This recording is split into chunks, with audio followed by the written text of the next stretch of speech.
Chapter 32. A flash of teeth in the dark snapped me awake in an instant. I found myself sitting upright with a cold sweat dotting my coat.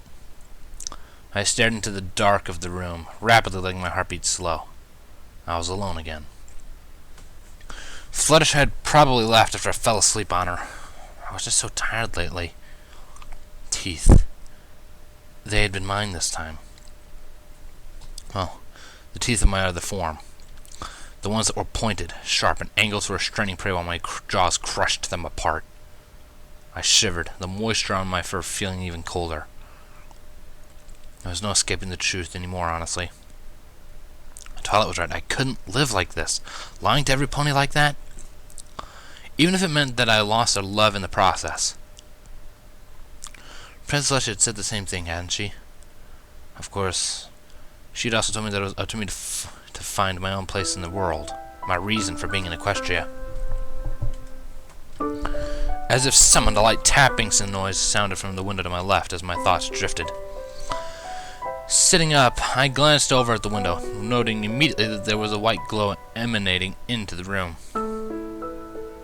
Celestia herself hovered just outside of the window, wings idly flapping as she looked in expectantly. I knew she had the capability to just open the window herself, so I assumed she was waiting for an invitation. My upper leftmost tentacle extended from my back and reached out, lightly wrapping around the window and unhooking the lock at the bottom. She smiled as I slid it open, and then retreated. "You're very gentle with those as well," she commented, flickering herself through the window with practiced grace. Beyond yesterday, I wondered if she'd done this before. It was hard to do anything but break things at first, but after I got stuck on that form for a few hours, I learned to be gentle with them too. I explained, watching passively she landed at the side of my bed. Her smile widened and she nodded in agreement. "After Shining Armor's report, I must say that I'm fully accepting of you. Not that I wasn't honestly before, but I spoke most favorably on your behalf," she relayed. I raised my eyebrows, skeptical at best. "Even after what he found out about his sister and me? Not to mention the book," I asked, finding it hard to believe that he had anything good to say about me. She chuckled softly and shook her head before glancing over at my bedside table. "Ah, yes. Is this it?" she inquired, undoubtedly already knowing the answer as she levitated gently off the wooden surface. I nodded, watching her lift it with mild intrigue. Oddly, I wondered if it was within her power to destroy the thing. "Prudentia. It's an Aegis artifact. I'm sure Twilight reported that already, though," I added, feeling kinda silly. For some reason, however, I also liked saying the book's name. It felt, well, warm to me somehow.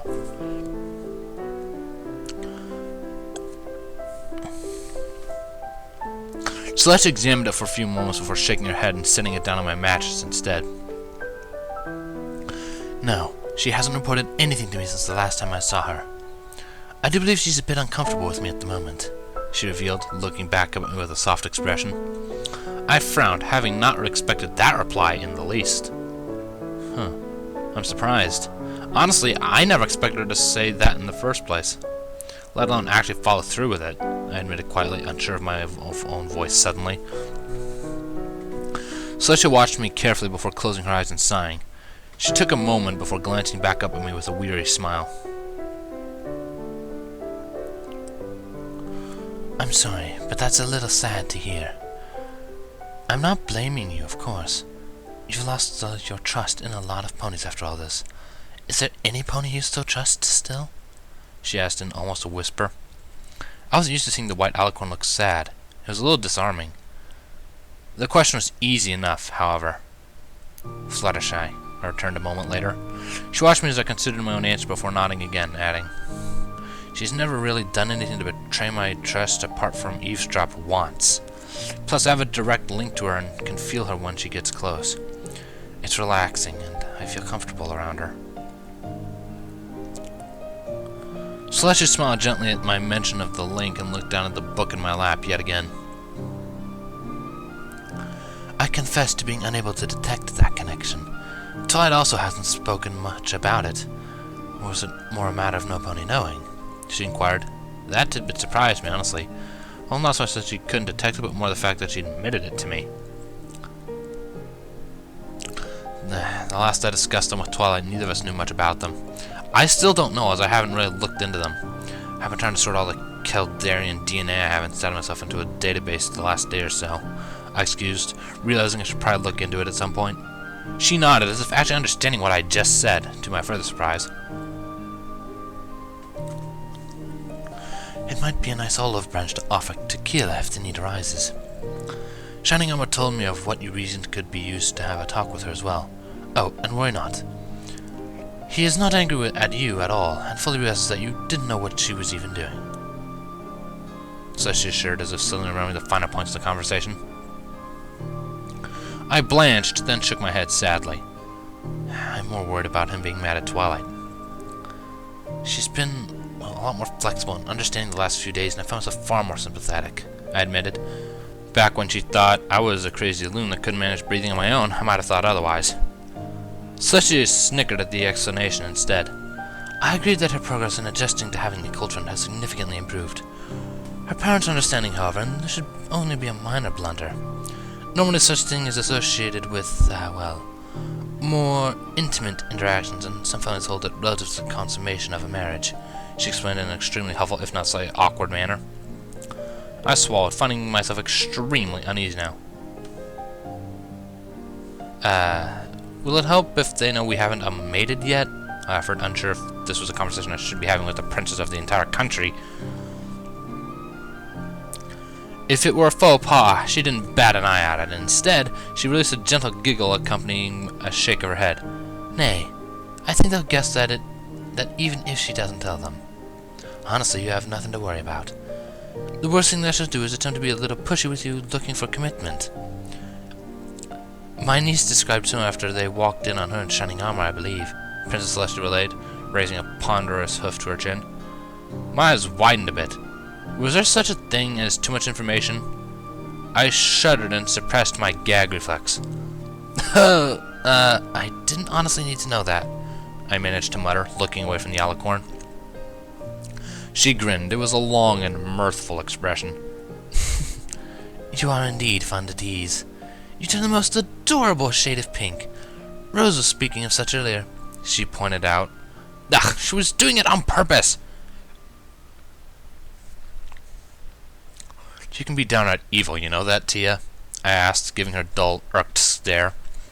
She outright laughed, of course. Wait, Rose? Oh, one of those 3 mares.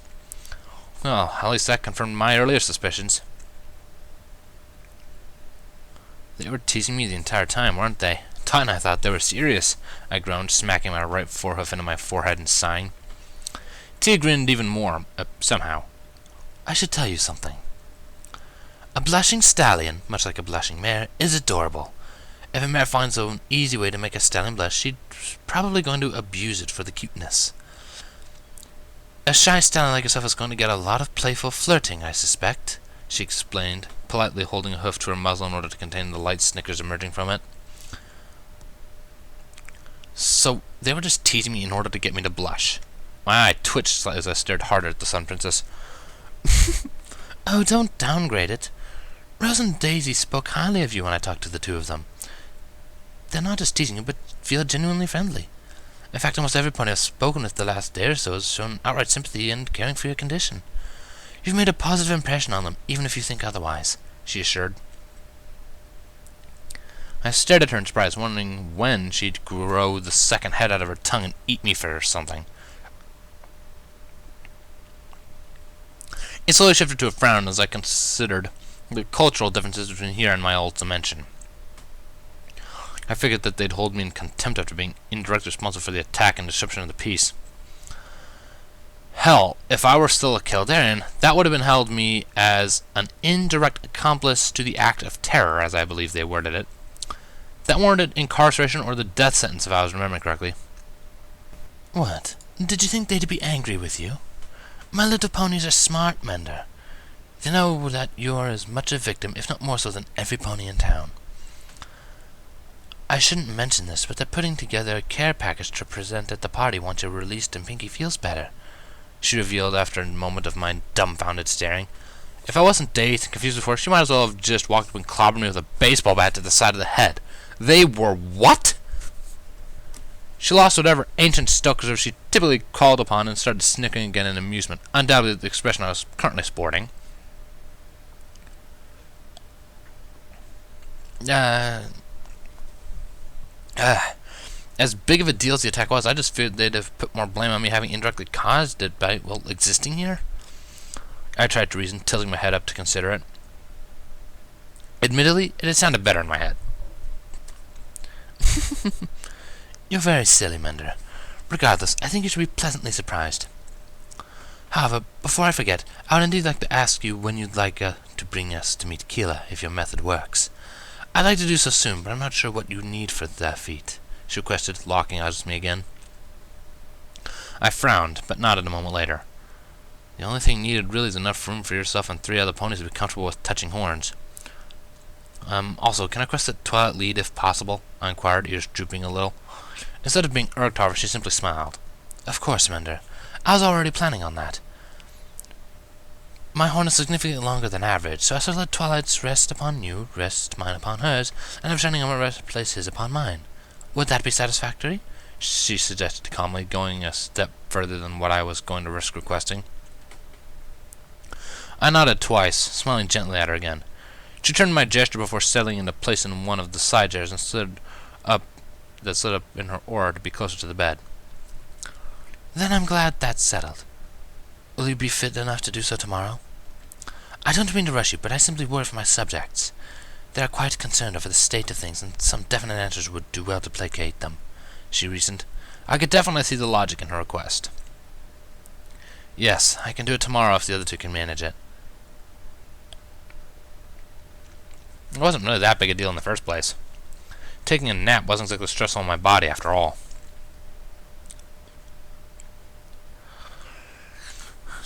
Then I'll get word out in the morning to have Twilight begin preparations. In the meantime, I do believe I offered to answer anything you wanted me to, she reminded gently, settling into her chair as if expecting to be there for a while. Oh yeah. Now that I thought about it, she had already answered quite a bit of my questions just in this informal conversation. It always amazed me that she insisted on approaching me like just another pony.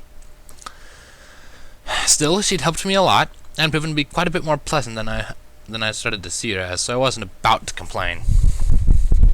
Of course, that didn't mean there weren't things I was curious about. When did you discover I was a robot? I asked a moment later, deciding that was the most foremost on my list, and I didn't know how many she was going to let me ask. Well, you certainly know how to get right to the heart of things. To be honest, at the cafe. Although, to correct you, I do believe the term you would be cyborg. You are essentially a pony, but have many added parts and qualities, she answered, gesturing towards my chest with the hoof while doing so. I raised an eyebrow. Was it common for answers to raise more questions than actually answering? Why didn't you say anything then? I asked, deciding not to mention the fact that she knew what a cyborg was in the first place. She shook her head, however. If you'd proven hostile to my little ponies, me informing you of what you were wouldn't have been needed anyway. If you didn't prove hostile, you obviously didn't know and had genuinely good intentions. If that were so, telling you would simply disrupt the life you wanted to form here and be exceptionally cruel.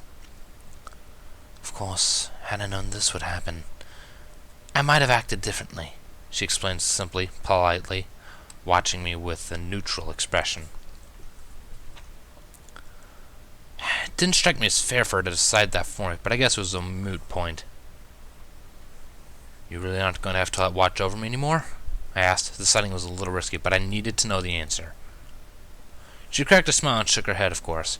I didn't sense any lies, but I had no doubt she had the world's greatest poker face. No, I'm not. If she watches over you from this point on, it's for her own reasons. Most likely concern, I imagine. She's come a long way learning about a more intimate level of relationship, and I presently think she cares for you very much. Please, don't place any of the blame for those instances on her, however.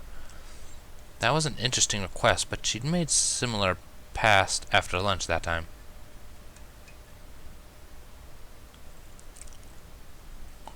I have enough reasons to distrust Twilight without adding those, but I'm trying. She asked for another chance, and I'm inclined to give it to her. She could just take what she wanted, but so far she hasn't, I relayed, frowning a little bit. This was totally backwards compared to how I was used to things. In my dimension, if a female claimed you, you were property unless a different female laid claim as well. Then all hell broke loose. It was rare for the male in question to even survive. In some cases, the government stepped in and euthanized the male just to cease the hostilities. It's not like there weren't 9 more of us to replace the one lost. Such a smile pushed through my thoughts, and she assured, I have no doubt that she'll not allow herself to stray this time. I've seen her react like this before, and I assure you, you'll get her utmost attention. I realize there's a significant contrast from your old culture. Equestria doesn't work like that, however. Have you considered explaining this to the girls? I believe they'd really like to know. Normally, they aren't comfortable when I talk about my old world. I don't think they'd want to know anything about it, I muttered, looking away from Tia. This is important, however. I do believe this will explain a lot of things to them and probably improve their outlook on things, she added, shifting back to a soft smile afterwards. After a moment's consideration, I nodded. I'd tell Twilight when I could. If it was relevant information, she'd no doubt give it to the others. I only have one more question. Do you know if Applejack and Rainbow Dash forgive me for what happened that night? I asked last, largely because it hurt to say it. There were some questions I discovered I didn't want to know the answer to. At this same time, this was one I couldn't not know either. It's more than a little inconvenient, honestly.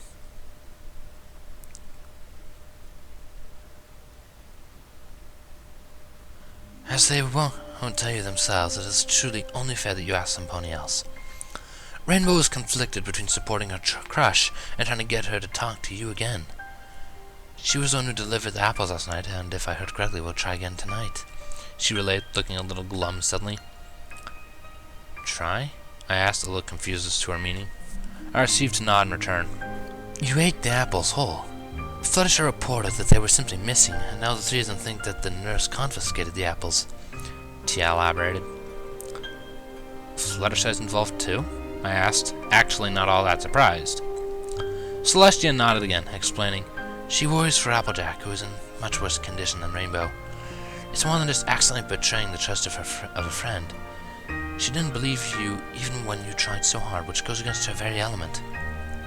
She wanted to see how you reacted to the apples to know if she even had a chance at forgiveness. The Sun Princess sighed afterwards and lowered her head a little, obviously not liking the progression either. After a moment's debate, I made up my mind.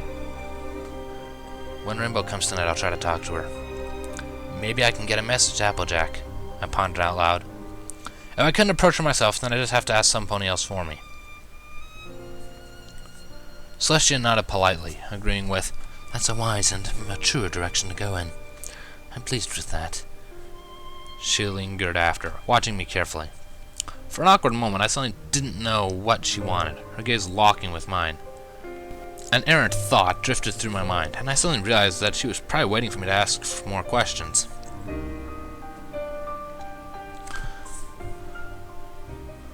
I don't really have any questions for you anymore, I revealed softly, partially looking away from her rather unnerving gaze. Those eyes! I can almost feel the sensation of them burning into me as she focused her attention. Was it a product of her strength, or was it more her sheer force of experience she lived through? She giggled a moment later, easing the pressure off immediately. That I wasn't expecting, to be honest. Are you sure there's absolutely no more questions you want to ask? I nodded gently in assurance, causing her to continue with, very well. I do have one final question for you for tonight, if you'll indulge me.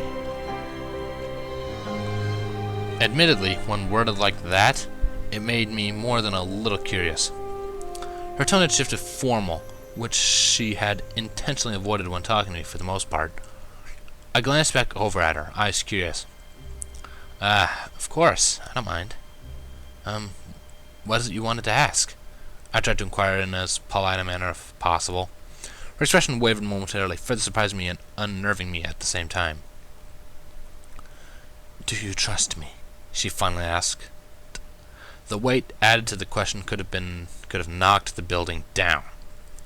I locked up momentarily, not even really processing the question. The shock slid into a mixture of sadness and apprehension, however, as I was suddenly conflicted. The obvious right answer to the question was some variant of yes, but that would be lying. To be honest with myself, no, I didn't fully trust her.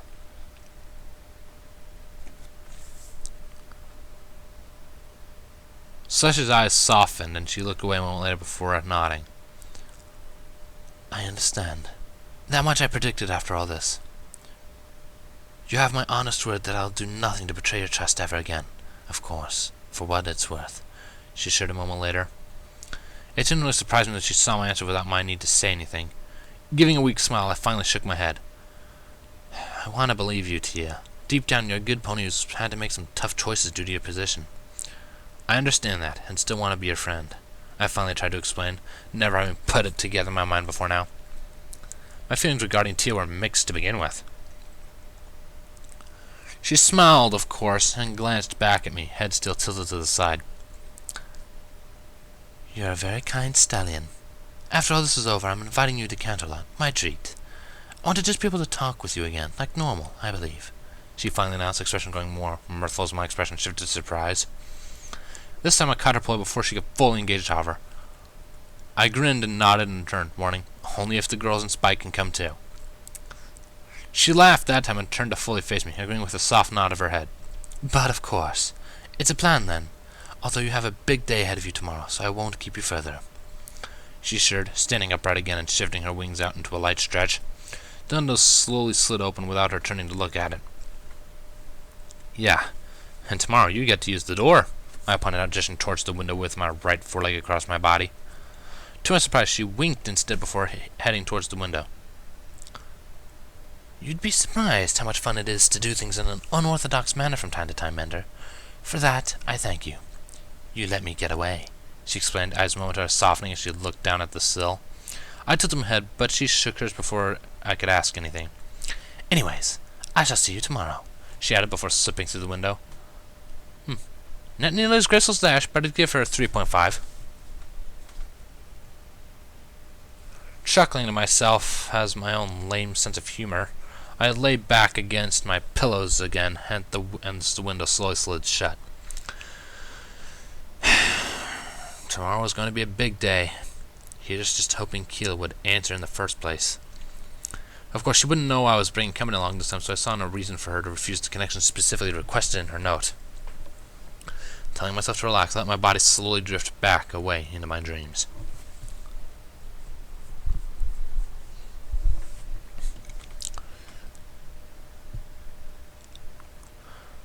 A stirring drifted through me. Halfway mixed with a rather tasty dream involving Twat and Fluttershy on the spa still, I felt an uncomfortable shiver go through me as my body suddenly felt a little colder. It clashed with the wonderful sensations the dream brought on, and I pulled myself awake with reluctance. What was going on? My sleepy eyes shifted around, not immediately catching anything out of place in the dark room. There were no movements or out-of-place shapes, and no static noises mixing with the silence of the night. Disoriented momentarily, I pulled up clock and discovered that it was 0300 hours. Damn. I shivered again and looked over at the window, instantly noticing it was partially cracked open. Oh! The air was leaking in from the outside, slowly lowering the temperature of the room. Had Celestia forgotten to shut it all the way? I thought I remembered her doing so. A moment later, I saw it shiver and worm its way up a little more. The lock lowered a little more and slid a little further open. Eh? A moment later, I gave a solid jump as the little wire slipped in and hooked around the latch on the still partially closed lock. A bit of jiggling got it hooked on the knob, and the wielder pulled, popping the latch off. My eyes narrowed, and I pulled the stirring inside of me to the surface of my back, shifting my dermal layer to armor just in case. It was a messy way to go about breaking in if they had Kildare technology, but I wasn't about to extend the benefit of the doubt. Then it slid up with a little second later, and a silent hoof slipped under it and pulled it up slowly and silently. Dash! My mind flickered inside of me, and I brought up her status link with myself. Sure enough, it displayed as being less than 3 meters from me. It was really her then? Of course, it didn't give me the direction she was in, but what were the odds she was, sleeping on the roof above me? After most consideration of her lethargic tendencies, I kept my dermal armor up just in case. She slipped through the window upon getting it open wide enough, barely managed to get the saddlebag she wore inside as well. Further probability of it being actually Dash. A Kildaren assassin wouldn't have bothered with the saddlebag. Their bodies malleable enough to just keep the weapons inside of themselves.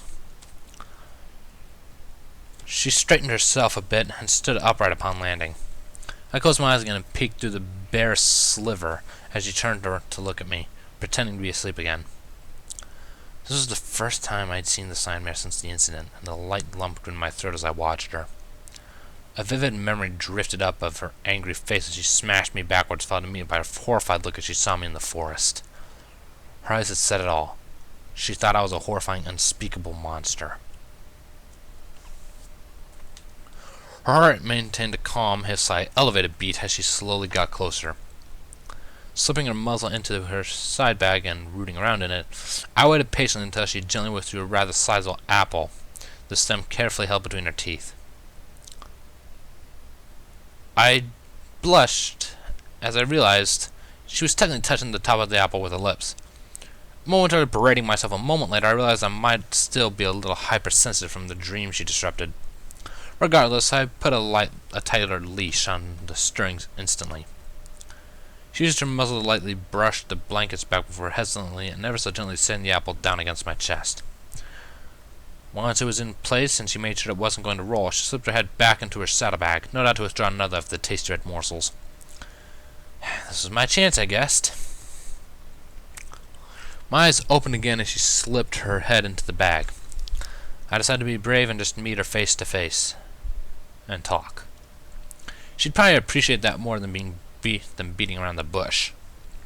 I waited patiently. She withdrew another apple and repeated the careful positioning. She had some extreme stealth skills if she did this last night and didn't wake me up. I suddenly wondered what she'd look like all dressed up in an operative outfit or something. She could probably pull it off if she covered up her more, vibrant qualities, not much blended with rainbow. To my surprise, she was completely oblivious to my eyes being open. Okay, she had the moves but not the observational skills. A little rough around the edges, I guessed. She probably didn't have to use clandestine skills every day. She repeated the motion with the third apple, then carefully started to nudge the blanket back into place. I waited patiently, and in slight amusement as she got it stuck in a tangle and released a whispered growl before finally resorting to her teeth to pull it open again. Okay, that was cute. Finally, her work completed, she exhaled quietly and glanced back up at my not-so-sleeping face. Her expression shifted from soft smile to a startled shocked look after a second's lag. She gave a startled squeak and shuffled backwards a good half-meter or so, eyes hitting their maximum size as she stared at me. I couldn't help but smile at her. "Hey, Rainbow. Thank you for the apples," I offered in a soft whisper, not wanting to startle the guard now posted outside of my door. Shining Armor had gotten a little paranoid after the incident with the book yesterday, it would seem. Her eyes softened and locked with mine. She flinched, but couldn't seem to budge the soft, rose-colored orbs away from me. "Mender, I didn't realize that you were awake. The apples are actually kind of from AJ, not me. I'm just dropping them off," she whispered back, uncharacteristically shaking a little. I must have really surprised her. Trying to calm her down, I gave her a gentle smile. "Well, can you think of Applejack for me as well? The last three were delicious too," I added. To her credit, she honestly looked surprised. "What? I thought the nurse found him and took him away. There weren't even cores left in the morning," she exclaimed, apparently momentarily forgetting her caution and raising her voice in surprise a bit. "Oh, oops. Maybe I shouldn't have eaten the entire apple after all." I decided to be vague in return. "The hospital food is terrible. I was more than thankful to get the delicious apples and didn't want to waste any of them." Dash's eyes softened and she gave a nod after a moment's thought. "I hear you, really. I've been here enough to know that the food is always terrible. But I do be glad to hear you like them. They're kind of, She started before hesitating. Again, this was a side of Rainbow I wasn't familiar with. I didn't think she'd ever be insecure about anything. Her usual confidence was dulled, however. "I'm not mad at her," I revealed in the light little lash left in her statement. She started, then looked back at me with a little bit of a disbelieving look. "I'm not. Frankly, I'm jealous that Twy has such good friends who are willing so adamant to stick up for her when they think she's hurt by some pony. I'm happy she has such amazing friends, though. Honest. I added, trying to convince her for what I felt. Mentor, you don't need to... She started to interrupt before I lightly held a hoof up, stopping her. All I'm trying to say is that I'm just hoping she'll take back what she said that night about not being my friend anymore. I finally admitted, probably majorly confusing her with my wording. My mental rehearsals usually ended a few minutes ago with her fleeing from the hospital in horror. Frankly, I was astounded that I'd gotten this far in the first place. Rainbow watched me for a few moments before smiling again, shifting back to a confident grin I was far more familiar with. That I can assure she'll do. Heck, hearing this should help her a lot. She's been a mess the last couple days, she shared, giving a confident nod afterwards. Iris and I were unsure of her wording. I thought Twy said she was barely hurt, I asked, a little worried now. Dash snorted and rolled her eyes playfully. Relax. She's got a few nicks. No, she just thinks she's screwed up bad. Well, she did, but she's never quite messed up like this before, she muttered, shaking her head. I gave her a skeptical glance, but which earned a wince again. Dash lowered her head and sighed, adding, Okay, yeah. I screwed up too. That's why both of us weren't coming in during visiting hours. We really didn't know what to say. What do you say to that? I'm sorry for not trusting you, almost killing you and then almost getting you killed afterwards because of it. Sounds like one of Pinky's signs. Okay, that I chuckled at. Did that mean she was seriously going to try to fit all that onto a banner? Joy. It looked pretty bad on my part, you have to admit. Just assuming I was nuts was the far more realistic choice, I pointed out, resting back against my pillows again. Beats the alternative explanation anyway. An alien from another dimension arrived, assumed the form of my Philly friend, then tried to seduce me from my alien DNA to rebuild her race. Oh, and I was a robotic eldritch abomination capable of eating the planet.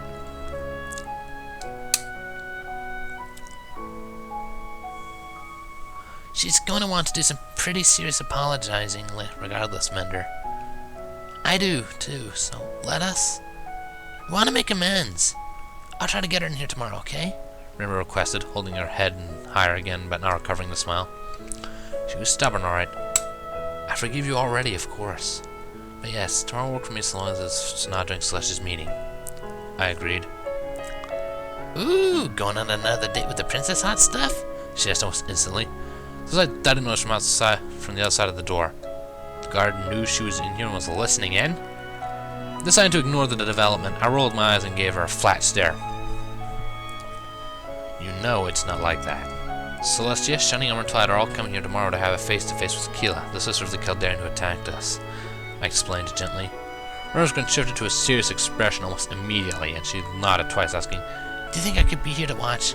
I probably can't help any, but I don't know, I guess I just feel better if I could be here for emotional support.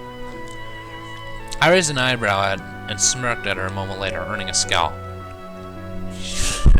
You avoid me for 3 days and now you want to participate? I inquired playfully. I could tell immediately that she knew that I was teasing, given the smirk she shifted to as well. Yeah, I know.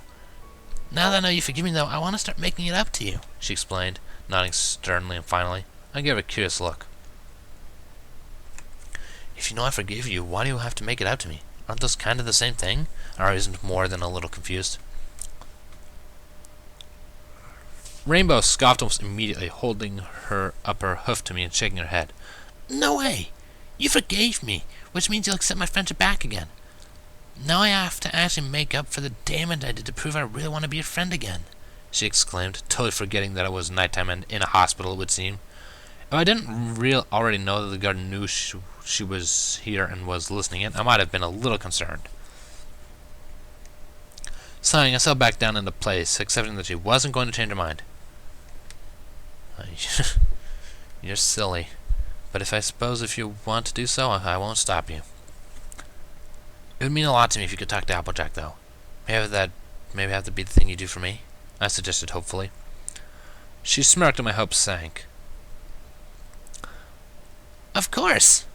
But I was already going to do that as her friend instead, so that totally doesn't count for making amends to you. she cooed, looking downright devious as I blushed and looked away. Okay, now she's just screwing with my head.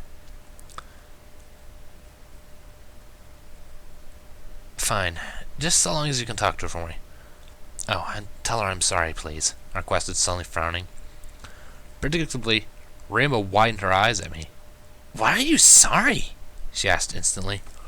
Sighing, I shook my head. Sympathy, Dash.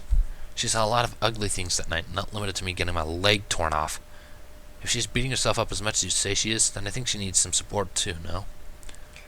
As her future lover, you should really be there for her, I suggested, dropping the last part down to barely whisper directly to her face. Her blush flared up, coating her cheeks with a soft pink shade which complemented her colors quite nicely. I mentally cooed at how adorable she looked when embarrassed. Yeah, you're right, of course. I'm gonna support her, don't worry. She acts tough and says it's nothing, but you're right. I think that's what it is, an act, she agreed finally, looking back at me with a confident smile again. Now that's the Dash I was familiar with. Good idea. You should go get some rest now, so you can focus on that tomorrow then. Drop by later tomorrow so you can be filled in on what's going on, I suggested, returning her smile. Hers expanded, she gave another single nod, perking up at me as her ears fluttered excitedly. Will do, boss. I'll talk to you tomorrow then. And hopefully Hall Applejack's flanking here with me, she repeated, giving me a sharp salute. I snorted and batted playfully at her with my right foreleg, causing her to grin and hop backwards away from me. Her tongue shut out a moment later, which I had anticipated this time. My bear had already shifted along the floor as she hopped backwards. With a tweak of my left foreleg, the bear shot up and wrapped around her tongue like a coiled snake in less than the blink of an eye. Her eyes widened and she flew out, trying to pull the shield off her tongue as I started giggling. That's what you get for being a brat, Dashy, I muttered, winking at her as she scowled, calming down when she realized it was my doing. Yeah, you got me, she mouthed, tongue twitching lightly against the shield as she failed at talking. It was easy enough to translate, of course. Snickering, I released her tongue, seemingly surprising for some reason. She looked back at me. I tilted my head, but she just giggled instead. I expected you to keep that up for longer. You're too nice for your own good, Mender, she informed, snickering quietly to herself. I rolled my eyes again, but couldn't beat back the soft heat that drifted to my cheeks under her playful gaze. She gave me another gentle salute, however, before I could say anything contrary. See you tomorrow, Mender, she assured before launching shadows and shooting out the still open window in a heartbeat. I marveled once again at her speed and grace before sighing. She left the window open. Speed, grace, and forgetfulness. I shifted my left foreleg again, slipped a bear up along the wall and slid the window shut, slowly dialing the lock back into place. I admired my administrations before shivering at the chilled night air. It wasn't too hard to pull my blankets back up around me again. With my heat back in place, I looked back down at the tasty apples that had been delivered. I took a conscious effort to retain the drool in my mouth. With a content sigh, I settled in and prepared for a nice nighttime snack.